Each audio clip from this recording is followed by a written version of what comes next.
Hello and welcome to the Dating Without Nipples podcast, where we talk about overcoming insecurity to step into your most courageous life. I am so excited, goddesses, to welcome another true goddess today, Kestrel Cservenak. Kestrel is first and foremost a mommy to two amazing boys.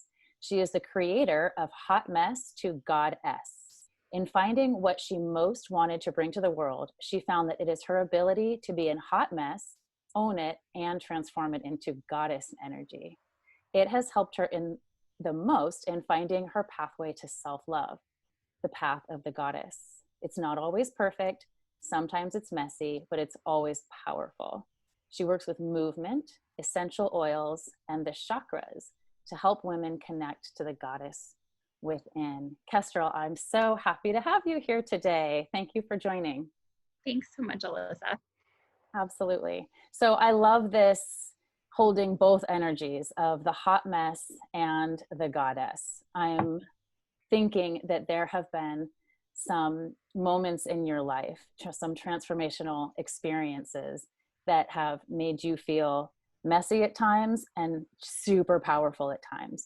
Can you talk about some of those moments that were really impactful, times that you were maybe at first insecure and then learned to own and harness that energy? Yeah, absolutely. So I feel like the hot mess was the easy part of this whole thing, right? I was trying to think of what I have to offer women. And it was like, am I put together? Can I help you with you? I'm like, no, I'm like generally a hot mess. But what I can do, because I'm not always a hot mess, that can transform to badass goddess in an instant and transform back again. And so I was really looking at the reasons why we have that transformation, why we slip into hot mess. And I found that a lot of it has to do with our hormones, with our emotions. And the goddess part was really chosen intentionally as well, because the goddess energy is really about accepting your shadow side as well as finding the light. We often think that we have to erase or somehow get rid of the shame or our past selves to step into the goddess. And goddess, actually, if you look at mythology and the archetypes of the goddesses, they have dark sides, they have shadow sides, and they actually are really, really powerful coming from those dark places within. So the dark places within me, I was bullied as a child, starting in about third grade until basically all the way through high school. I went to a really small school, so it wasn't like I could sort of find another group of friends that were better for me. So I really stepped into and found power through running. And I ran cross country and I ran track. And that was how I connected to the power within me through those times of feeling really bullied and but that was definitely really impactful on my self-esteem and on my sense of a person as a whole. And that developed into an eating disorder pretty early on. About 12 years old, I developed an eating disorder that really took over my life, and eating disorders are full of self-loathing and not feeling good enough, whatever size you are, feeling like you don't have any power over anything, and wanting to control the one thing that you have control over, and feeling even more lost because of this spiraling obsession that you have. And so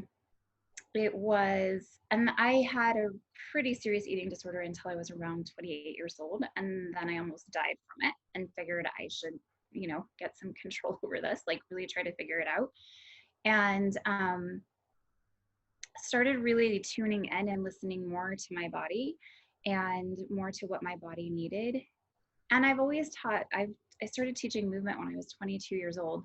So I've always been pretty in tune with my body physically, especially from running, then teaching Pilates. But then in terms of nourishing myself, I had no idea how to do that. And so it was really a journey into learning what nourishment really is. And I don't think, even though the eating disorder wasn't as active, I guess, it was still there. And I still struggle with knowing what to eat, with knowing how to really care about and love my body. And I feel like your mess becomes your message. So this is really what I feel like I want to teach women how to do, is to have body acceptance, to find their bodies beautiful, whatever size they are, and to really appreciate and love themselves and love every aspect. One of the most powerful things that I've been learning to do is to love the shadow, to love the shame, to, you know, at the end of a yoga class I teach, I will usually say, find 3 things that you love about yourself. And that in itself can be difficult, but when people get a little more proficient at that, I'll say, okay, now try to find the things that you don't love and love them anyway. So love your cellulite, love your crow's feet, love your bitchiness, love your judgment, love all of those things. And those times can be the most powerful, when you fall in love with those things that we feel like we have to have shame and we don't want to show anyone, right? When we can actually love them and be like, okay, this is part of me too, and this is lovable, and I can love this. Wow, really powerful. Your mess is your message. I love that. And I love the practice, or what are 3 things that you love about yourself. I think I love it more for the second half. That is, can you love 3 things that you think you don't? The distinction that you mentioned between movement and finding outlets physically, which is so powerful, but then also the word that really stood out for me was nourishment, learning how to nourish ourselves, because oftentimes figuring out who we are and our mess, trying to think about where are we too much of one thing and not enough of another thing, puts us in negative cycles. Sometimes the message of be healthy can do the same thing.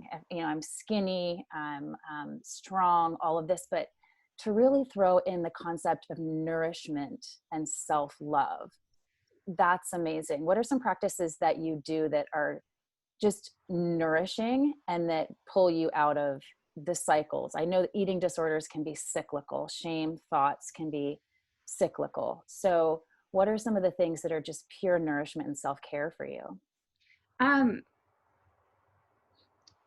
so just being aware that when I'm eating, because with an eating disorder, it can become really emotional eating, and it can just grabbing whatever because you're hungry or trying to fill something up inside. So finding that nourishment is really looking at the hunger as what you're actually hungry for. Am I hungry for food? And if I am, what can I eat that will really actually nourish my body? It's not a bag of chips. It's not a carton of ice cream. It's not like, those things are food and they will fill you in a way, but it's not. And oftentimes I find that when those are the foods I'm craving, I'm actually craving connection. I'm craving more intimacy, or I'm craving, and I don't mean intimacy with another person even per se, but intimacy with myself, and finding, again, those soft, vulnerable spots within myself that still need to be loved and nourished, and they're crying out. And this is still a really, like, I'm not 100% with this. I don't even know if I'm 30 or 40% with being able to do these, but I do know that when I can really ask myself, what are you needing? Like, what is this hunger? What is this emptiness? What is this void that you're feeling? When I can pinpoint what those things are and become a little more present, sometimes it's just, I need to be more present with my kids. That can be hugely nourishing to me, because it helps me to connect back to my inner child. It helps me to connect to them. So it helps me to connect to my mommy energy, which is one of the most powerful energies I've ever experienced, is this mommy energy. And I feel like I really, so that when I do feel a little bit lost and a little bit like I'm not sure where to go, I just get really present with my kids, and like, they are my best teachers in terms of, because I'm also, you know, trying to nourish them. Like, that's part of the job of a mother. And so it helps me to mother myself. It helps me to be my own mom, and to say, okay, this is what I am trying to fill my kids with.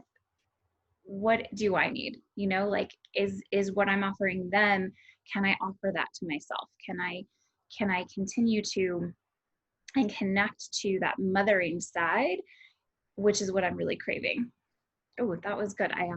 really put that into words before. Yeah, that was really good. Really, really juicy. It's a little bit like the practice of when we're having negative self-talk and being really critical, asking ourselves, would I say that to my best friend? And how can we befriend ourselves? Even more so, I know for me as a mom, I am the most effortless in my leadership and my conviction when I'm leading my kids. Yeah. There's not really any ifs, ands, or buts about it. It's just, I know that they need me to lead, that they need a structure, and I can do that best for them leading by example. So you nourishing yourself as a mom, what do I need? Treating yourself not the way you would treat a best friend, but even the way you would treat your own child.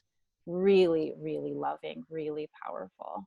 So speaking of leadership, you have gone not only from feeling or embracing hot mess in yourself to your goddess energy and knowing how to navigate the full range and love the full range of that, but you also now teach other women how to do that. Was it a little bit of learning the power of leading by example, or did you have insecurities along the way when it came to showing up as a leader? Definitely. And it's so interesting because as you're stepping out into teaching something, there's the question of, does anybody want what I have? You know, there's the question of like, does anybody, like, this is really powerful to me. I would talk to other women about it and they would say, yes, that sounds amazing. But then when I would have these groups and these gatherings, I wouldn't have as many people show up. And so there was a huge insecurity. And does anybody want what I have? And I think I finally stepped away from that and just accepting that even if it's only one or two people, I don't need to have hundreds of thousands of people following me to be having an impact. And if I can make an impact on just one other person or, you know, a few other people, that's worth showing up for. If the work that I'm doing on myself translates to someone else and I can show them and teach them and guide them, that's worth showing up for. Like, that's worth leading. So being a leader doesn't have to be leading massive groups of people. Sometimes it's leading one or two other people and finding your first followers that will help you find your message, that will help you, because as you start to teach and become a leader, I think sometimes it's like, what am I leading people into? And it's just been recently that I've figured out that like it really is the path of the goddess that I am taking people on, that it's not so much the hot mess for a while was really, really important to me. And now it's not so much the hot mess as it's just a pathway, because there's such a vast array of places on that spectrum from hot mess to goddess. There's so many different places that we can be within that. And it's really that pathway of getting closer to that goddess energy. And again, that goddess energy is accepting and loving every part of yourself. So yeah, and becoming a leader and really wanting to teach people, it's been really powerful for me, because it's your mess becomes your message. I'm like, what are the things that would most serve me right now? What are the things that would nourish me? And if anybody wants to come with me and find that kind of nourishment and be on that same pathway with me, awesome. And if it's not a fit for anyone, it doesn't matter, because I still know it's powerful. I still know that the work is really, really valuable. Yeah, I think that's when we know we're really aligned with our passion and our purpose and all of those things we hear about all the time, right? What's your life purpose? What's your mission? It's funny because we sometimes take in that desire to have more purpose or messaging and all of that because, right, we have the vision of maybe we're going to share it with tons of people, or we look up to other authors or spiritual teachers or whoever it may be, and we go, wow, look at the massive impact they're having in the world, and we imagine maybe that's something we could do too. But it's interesting when you really lock into your own transformation, and then it becomes more of, I'm just teaching what I need to learn. Mm-hmm. Right? This message is so powerful and so transformative to me that it's not necessarily that I need other people to get it.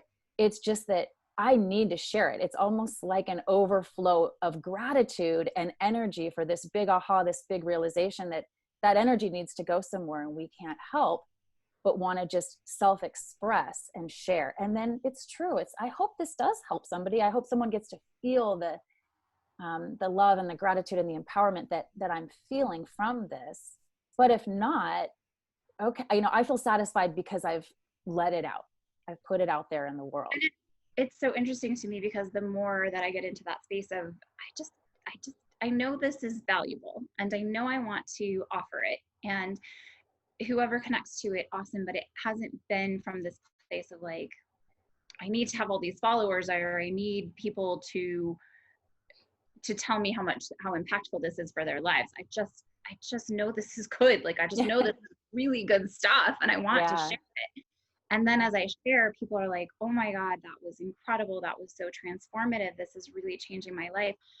That it's like, wow, that wasn't even what I was looking for. And I know there have been times in my life where that was what I wanted to hear, and nothing, like crickets, when you're really, that's where your intention is coming from, is like, but I really want. And when you just teaching from and leading from, I just can't help myself. Like, I just want to hear this. Yeah. That's when you can, like, that's when people start to hear you. That's when you really start to be able to lead people, because you're leading them towards something that is for them, not for you. It's not that I think so often we try to become leaders for ourselves, right?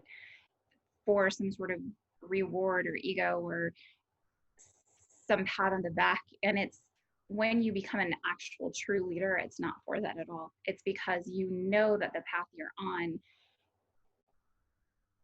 is so powerful. You want other people to come with you. Yeah. You just want to invite people to the party, right? Yeah, exactly. And there's a huge difference between, I want to be a leader for my own self-gratification, and I'm leading you on this path because it's so good. I'm taking you to this place that is so beautiful and so powerful inside of you. Come with me, Yeah. There's a huge difference. And I feel like you can see the differences in leaders in the world, right? You can see the difference in our leadership, in the people who are doing it for self-gratification or for some power trip that they're on, as opposed to the leaders who are like, no, but I found this way that's so beautiful. Come with me. Like, come with me. And how impactful those kind of leaders are. When I'm looking for voices, there's so many voices out there. When I'm looking for inspiration, I will often ask myself, who is living the life that I want to live? Who effortlessly embodies the feelings that I want to feel? Once we embody it ourselves, then other people see it, and it just is, we're speaking from the heart. And I know on your heart and a lot of your modalities, there is not only the goddess energy work, you're so connected to and educated and such an expert in the chakras and the endocrine system and in essential oils. So I would love if you would share some of that. And also, I would like to touch a little bit on, again, because we talk so much about insecurities, the stigma around network marketing and the insecurities that brings up, and how you've been able to overcome that, because you are so passionate and so such a guru with the essential oils and how they fit into all of this. Thank you. Okay, let me tackle all of that. So I guess I'll just sort of explain how I came to be doing what I'm doing, and how that has become like the pathway to who I know I'm meant to be. So when I got introduced to essential oils, it was very skeptically and very reluctantly, but I saw such amazing results for me and my family, and fell in love with them pretty quickly. After my first year of skepticism, when I finally started using them in my life, I was like, oh my gosh, these are amazing for physical support. That was what I mainly started using them for. Then I took a class on the hormone system, and I was like mind blown. I had no idea that we had more hormones than estrogen and progesterone. like so embarrassing to say that now, but I was like, cortisol, adrenaline, like those are hormones, your insulin, your like all of it was such a shock to me that our hormones are like a symphony that's playing in our body. And it's if the symphony is out, if the symphony is off, then it's a cacophony in our body. And if it's on, then that's when it's all starts to play. And I was, again, coming from having an eating disorder and having destroyed basically my endocrine system and having, you can get away with that in your 20s and in your early 30s, but I came to it in my late 30s. And by that point, my endocrine system was crashing in so many ways that I was really looking for help. I was like, what? This isn't my body. I don't know how to be here. And I know that I've done massive damage to my glands and my organs. How do I get back on track? Like, how do I find a way back to some sort of homeostasis? Because I feel like I'm 80 years old and I was in my late 30s. So it was a really scary place to be. And so I started using the oils and using the supplements and finding that, oh my gosh, like I can shift my endocrine system. I can shift my hormones and I basically brought myself back to life. Like came from being 80 years old, taking 5 minutes to get out of a chair because my body ached so bad and I was so tired, to having tons of energy, being able to teach yoga classes, being able to keep up with my kids, to staying up way too late at night trying to, get all the things done that I could never have done just a couple of years ago because my endocrine system had crashed so hard. So then I started working with chakras and I was like, oh, that'll be fun. Like chakras are so cute. And then it kicked my ass in such a big way. And I was in a sisterhood of women where it was like every single time we come to a chakra, we were like, this one's kicking my ass. Like, you remember, right? And like so intense. And feeling like, oh my gosh, I love essential oils. There has to be a way to support myself with essential oils for working with the chakras. And everything I could find online was so unsatisfying. I was like, there is so much more to the chakras, for one thing, and so much more to what these oils can offer. I have to find out what that is. And so our dear friend Kara recommended that I look at the endocrine system because she knew I was obsessed with it and that I had taken myself from really damaging my endocrine system to living pretty healthfully. She said, why don't you put the chakras and the endocrine system together? And it was like a giant light bulb, but like atomic size light bulb went off inside of my brain. And I was like, oh my gosh. And so I started looking at it, and not only do they line up physically within the body, but what they actually connect to and support us with are matched so perfectly. And so I started to look at the oils that would really help us physically. I looked at all of the oils that were good for the glands that match up with the chakra system and came up with a set of oils that no one would ever dream of, right? Like there's nothing else I've seen with chakras and with essential oils where they even recommend anything that I recommend. Because again, they were really based on the physicality. But as I looked at what the essential oils mean and stand for and their vibrations, I've learned more about the chakras from what the oils tell me. And I know that sounds like so crazy, but the oils are my friends and we connect and speak. And when I look at what they stand for, I've actually taught classes and channeled the information and then read from this book that talks about the emotions of the essential oils. And it's almost the exact same message.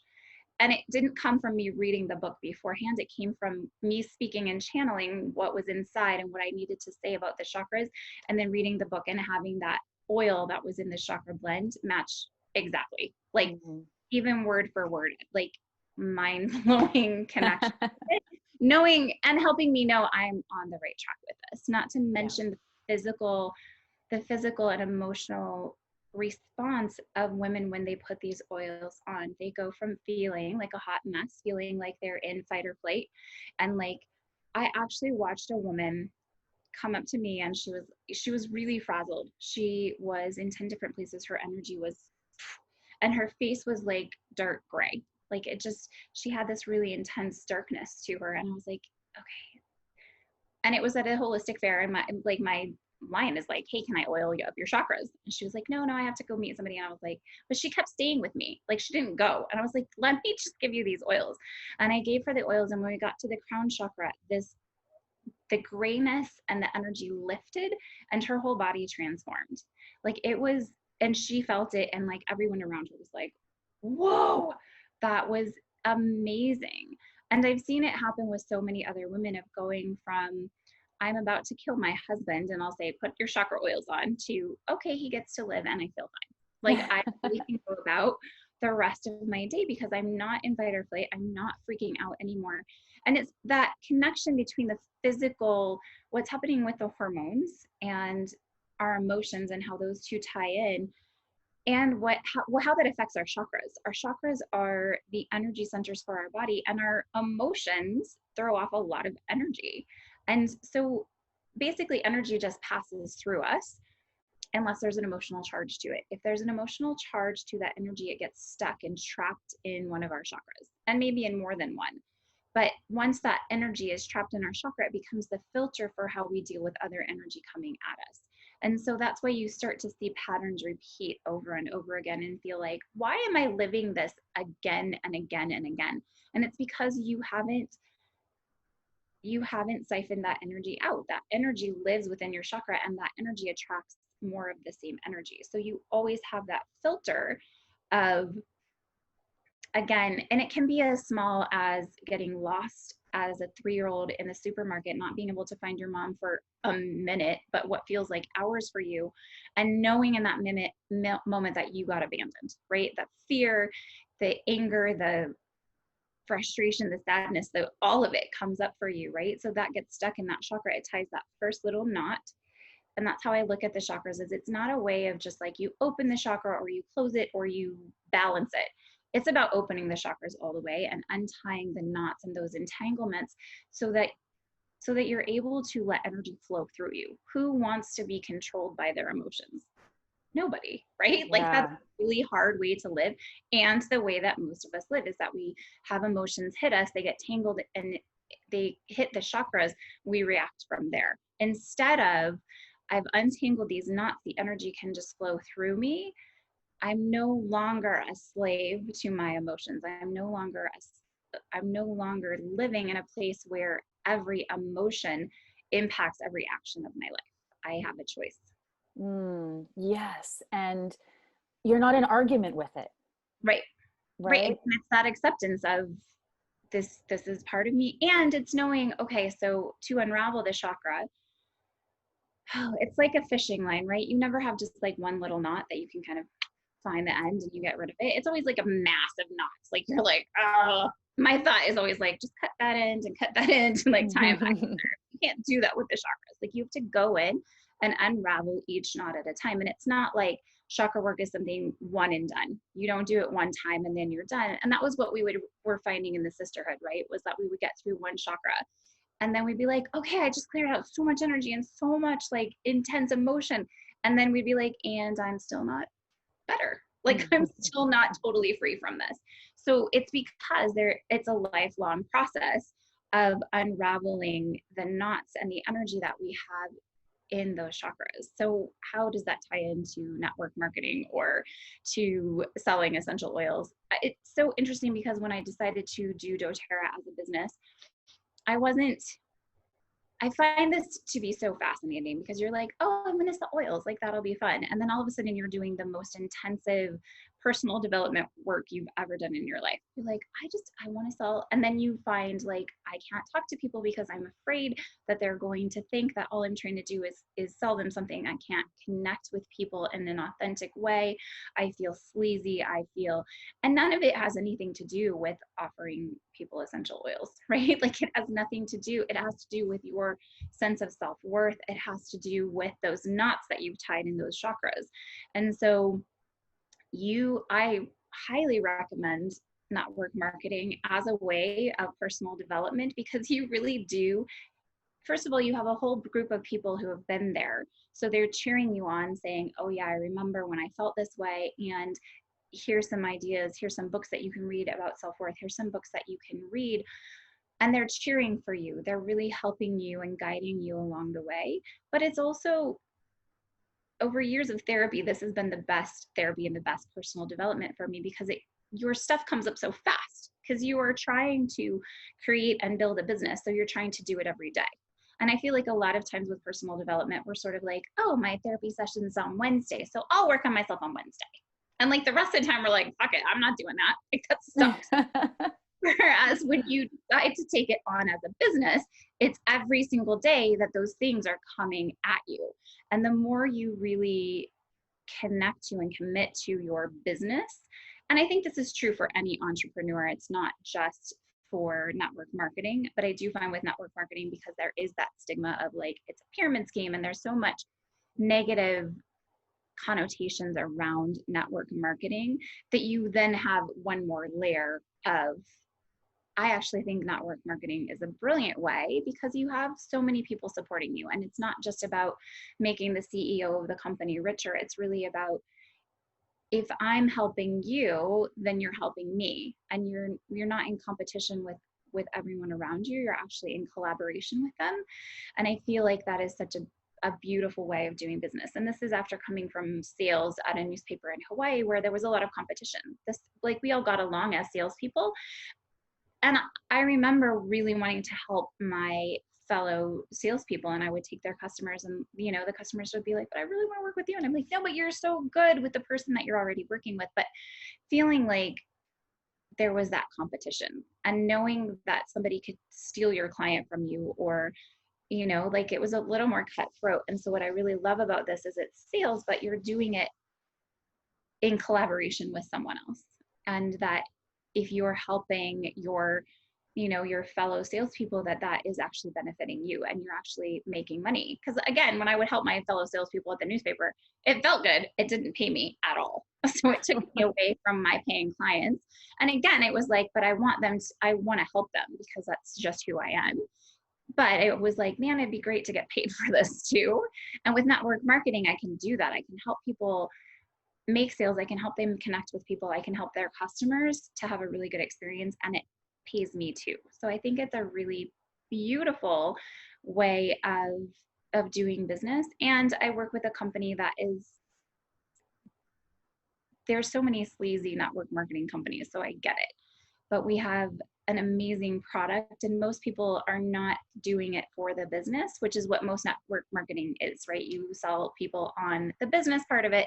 I remember somebody who was selling Amway, and they were like, oh, all I have to do is buy like this toilet paper and these vitamins. And like, I was like, are the vitamins good? She's like, I don't care. Like, and I was like, it feels like it would be really hard to sell that, right? Like that feels like it would be really hard. And this is something that I believe in with my whole heart, is going to help improve your life, because I've seen it help and improve so many people's lives, that I'm not selling you on network marketing. I'm selling you on a lifestyle, and I'm selling you on, again, this incredible natural solution, and this company that is so globally responsible, socially, environmentally, takes a global responsibility for what they're putting out into the world, that I just connect to in such a deep way. And it's something that I would use these products whether I was selling them or not. It's just a bonus that I can actually get paid for sharing what I love with everyone. And you're such an educator, and you embody the lifestyle, as you said, selling a lifestyle, inviting people into a lifestyle that you found that almost, I think sometimes when things are natural and they're holistic and all of that, it's almost too good to be true. But we find that more and more, and good and true, as you say, doesn't always equal easy. If we're doing our work with the chakras and all of that. So you do the essential oils, but it's so much more. You teach yoga, you do some coaching, you're a consultant. So where can people who, maybe someone that's listening that doesn't even know what we mean by chakras, where can they learn more about that and about all of what you do and who you are? I'm always happy to do one-on-one consults with people. I do free one-on-one consultations. If you're really interested in the chakras, you're really interested in the essential oils, find me. You can find me at mindful-essentials.com. I actually have just recently put in a ton of information about what chakras are, and then what each chakra individually stands for, what the core beliefs are around each of those chakras, the oils that I use for them, and a really brief summary of what that oil is doing for your gland and for your chakra at the same time. So you can find me at mindful-essentials.com. That's the easiest way to book an appointment with me, is my email. Just email me. It's really Yeah, we'll put all of that in the show notes as well, how to reach out to you directly, and maybe some of your social links and things like that as well. Yeah. So one of the things I love to sort of wrap up with here is the power of, most of the powerful women that I talk to and have these conversations with are really, really good at giving and at leading. And there's also this piece of receiving, right? We have to have mastered receiving to be generous givers. So if I were to ask you if there's one word or feeling or concept that you would like to receive from myself and from our audience, what would be energy that we could send to you and have you be an example of beautiful receiving for us?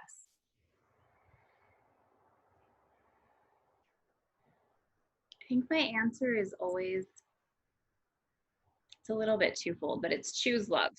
And choose love is, it's not choosing to accept bad behavior.